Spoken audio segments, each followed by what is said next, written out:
Something that has really served me for decades now is this idea of letting your ideas marinate. So just because you're choosing one path right now doesn't mean that the other things you dream of won't be right for you later on.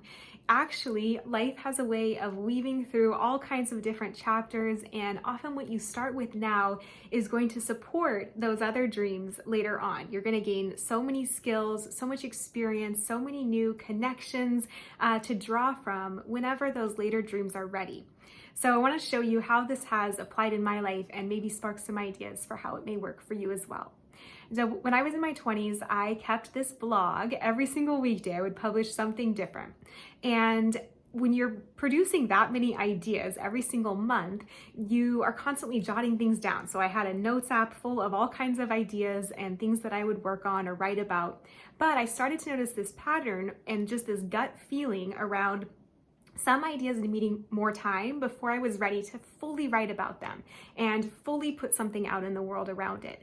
And so I would just let them marinate is kind of how I thought about it. It kind of sounds, it's a weird term, kind of a gross term, but that's really how it felt, is like, okay, that one just needs a little bit more time before I feel like I've thought about it enough, or I've had the conversations or the life experiences to really put together a whole cohesive thought or article about that. And so I would just let it sit there, and I would see it in my notes app, and I would think about it and just kind of glance at it over time. And what I found is almost always, eventually, the idea would come around to its own time. And I would get the spark of an idea, or I'd be at an event and finally things would click into place, or I would hear a quote or another story that gave me just enough perspective to write about this topic with my own flavor. And so I've applied that to so many other things in my life. I remembered that lesson, and I've thought, if something doesn't feel quite ready yet, maybe it's just another one of those ideas that I need to let marinate a little bit longer. And so maybe that serves you as well, where it's like you're not saying no to another dream just because you're choosing to prioritize this one first. What you're really doing is you're letting that one marinate, and marinating is a good thing, right? It's adding seasoning, it's letting everything sink in a little bit more deeply. It's actually enriching the flavors and the experience for when that dream is ready to come to life.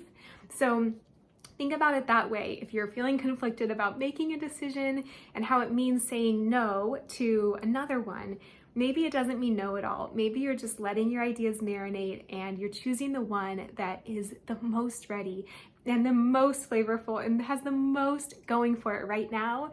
And when it's ready and when it's time, you'll go back to those other ideas and they'll have been sitting there for you, getting better and better, and just ready for when it's their time to truly be brought to life.